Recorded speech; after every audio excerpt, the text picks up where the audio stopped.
অনেকে মাজার ভাঙার ডাক দিচ্ছে, এ নিয়ে পক্ষে বিপক্ষে বিতর্ক হচ্ছে। বিষয়টা সম্পর্কে আপনার মন্তব্য কামনা করছি। প্রশ্নকর্তা ভাইকে আমি পাল্টা প্রশ্ন রাখতে চাই, মাজার ভাঙার ডাক দিচ্ছেন কারা?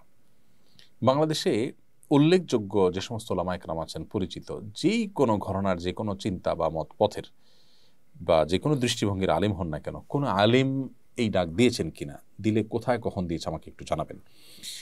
দেখুন, এদেশে সংখ্যালঘুদের উপর আক্রমণ করা হয় এবং সেই আক্রমণের যে দোষ, সে উদুরপিণ্ডি বুদুর ঘাড়ে চাপানো হয়। ঠিক একইভাবে এই মাজার ভাঙার ক্ষেত্র আমরা লক্ষ্য করেছি। পরিষ্কারভাবে আমরা বলতে চাই যে কোনো মুসলিম নামধারী নিজেকে, যিনি মুসলমান দাবি করছেন, তিনি যদি শিরকে লিপ্ত হন, তাহলে সেক্ষেত্রে তাকে আমাদের দাওয়াত দিতে হবে, সংশোধনের পথে আহ্বান করতে হবে। তার যে মাজার, সেটা ভেঙে, যে মাজার সে সিজদা করছে বা যে মাজারকে তিনি পুজো করছেন অথবা সেখানে তিনি শিরকে লিপ্ত হয়েছেন, সেটাকে ভেঙে দেওয়াটাই সমাধান নয়। তাকে দাওয়াত দিবেন। আপনি বলবেন যে দাওয়াত দিয়ে বহু মাজার, দাওয়াত দিয়ে কোনো লাভ হয়েছে কিনা, আমি বলবো বহু মাজারের ভক্ত বা মাজারের শিরকারী মানুষকে আল্লাহ তাআলা হেদায়েত দিয়েছেন। আমার ব্যক্তিগতভাবে পরিচিত এরকম মানুষ আছে। আল্লাহ আমার মাধ্যমেও কিছু ভাইকে হেদায়েত দিয়েছেন বলে আমি আল্লাহ তাআলার দরবারে শুকর এবং কৃতজ্ঞতা জ্ঞাপন করছি। কিন্তু মাজার ভেঙে দেওয়ার কারণে কজন মানুষ শিরক ছেড়েছে, আপনি সেটা বলতে পারবেন কিনা?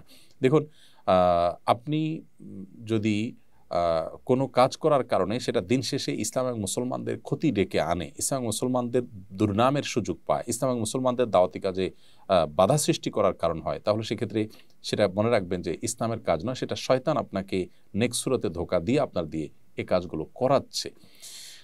কাদিয়ানীদের মধ্যে দাওয়াতি কাজ করেন এমন একজন প্রথিতযশা আলেম আমাকে বলেছেন ব্যক্তিগতভাবে, আমার বন্ধু মানুষ, মৌলানা আব্দুল মজিদ, ওনার নাম, অনেক বই পুস্তক লিখেছেন। তিনি বলেছেন, ভাই, আজকাল আমি সেখানে দাওয়াতি কাজ করাটা আমার জন্য কঠিন হয়ে গেছে এবং এটাকে রেফারেন্স হিসেবে টানা হচ্ছে। আমরা অনুগ্রহ করে সবাইকে বলবো এই বিষয়ে সহনশীলতার পরিচয় দিতে এবং ওলামা একরাম আপনাদের কাউকে কাজের নির্দেশ দিয়েছেন কিনা, দিলে তার নাম বলুন।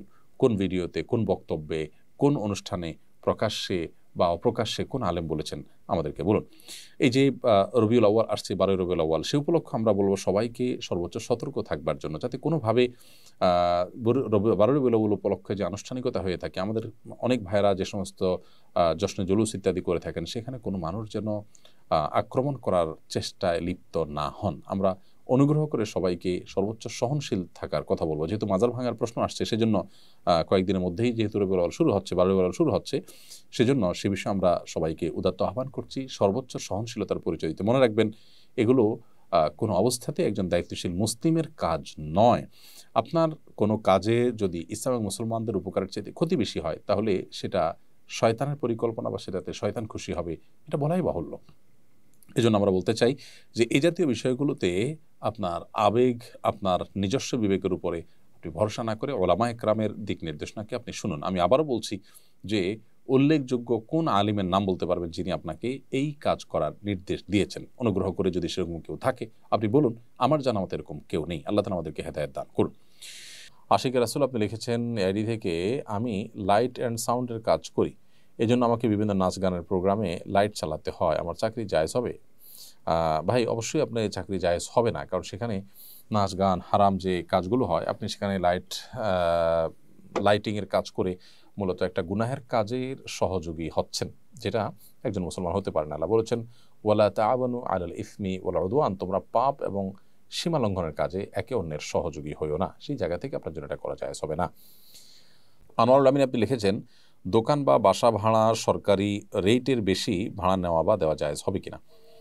দোকান বা বাসা ভাড়ার ক্ষেত্রে সরকারি যে রেট আছে, সেই রেটের অতিরিক্ত আপনি যদি নেন, সরকার যদি কোনো জায়গায় ধার্য করে থাকে ন্যায্য মূল্য যেন নিশ্চিত করা যায় সেজন্য, তাহলে সেটা আপনার জন্য, এরকম পরিস্থিতিতে আপনার জন্য অতিরিক্ত টাকা নেওয়া জায়েজ হবে না। কারণ হলো ন্যায্যতার যে সীমানা, সেটা যদি ঠিক করে দেওয়া হয় এবং মানুষের কল্যাণে যদি করা হয়, সেটাকে মান্য করা উচিত। এবং সেটাকে অমান্য করার মানে হলো যে আপনি অনৈতিকভাবে বা অন্যায়ভাবে মানুষের কাছ থেকে অর্থ উপার্জন করতে চাচ্ছেন, এই জন্য এটা জায়েজ হবে না, এটা অনুচিত হবে। বিশেষ করে ন্যায্য ভাড়ার অতিরিক্ত যদি আপনি নেন, সেটা অনৈতিক হবে। এই জন্য আল্লাহকে ভয় করা উচিত। তবে যদি এমন হয় যে উভয় পক্ষ, ক্রেতা বিক্রেতা, আপনারা সম্মত হচ্ছেন এটার উপরে, সরকারের রেট আসলে কেউই ভাড়া দেয় এটাই না, বা অযৌক্তিকভাবে সরকারের রেট নির্ধারিত হয়েছে, এটাতে দেয়া সম্ভব না ইত্যাদি ইত্যাদি যদি হয়, তাহলে সেক্ষেত্রে উভয় পক্ষের সম্মতিতে সেটি জায়েজ হবে।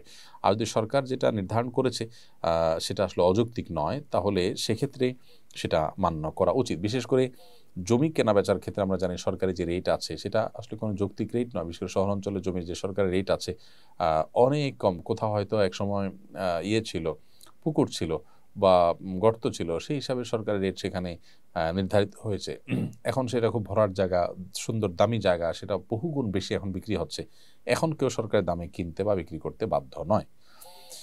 এরপর প্রশ্ন হলো, বর্তমান পরিস্থিতিতে অনেকে আইন হাতে তুলে নিচ্ছে, যাদের ব্যাপারে মানুষ সংঘবদ্ধ হয়ে আঘাত করছে তারা জালিম, তবু আহ,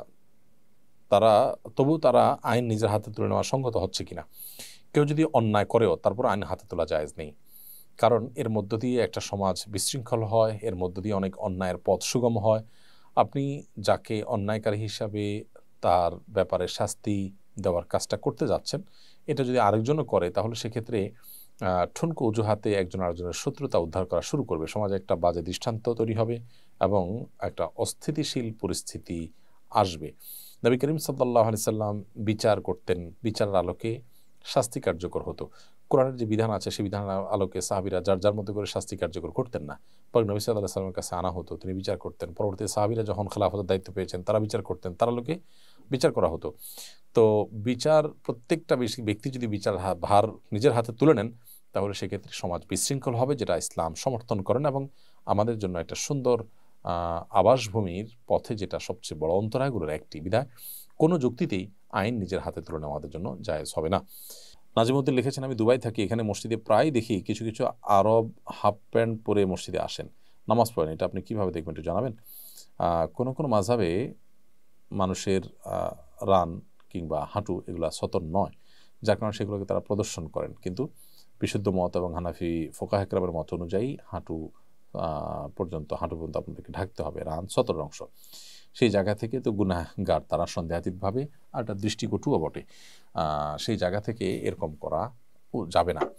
এমনকি তাদের মাযহাবে যদি এটা জায়েজ হয়, তারপর এটা করা উচিত না। কারণ আল্লাহ সুবহানাহু ওয়া তাআলা বলেছেন, ইয়া বানি আদম খুযু যিনাতাকুম ইনদা কুল্লি মাসজিদ, হে আদম সন্তান, তোমরা প্রত্যেক সালাতের সময় তোমাদের শোভা সৌন্দর্য এটা তোমরা গ্রহণ করো। বিধায় শোভা সৌন্দর্য আমাদেরকে গ্রহণ করতে হবে এবং আমাদেরকে আল্লাহর ঘরে বা নামাজ যখন দাঁড়াবো তখন সুন্দর পোশাক আশাক পরতে হবে। হাফ প্যান্ট পরা এটা কোনো সুন্দর পোশাকের মধ্যে পড়ে না। কোনো সমাজেই অফিসে, আদালতে, মিটিংয়ে, সিটিংয়ে এটা সাধারণত অ্যালাউড হয় না।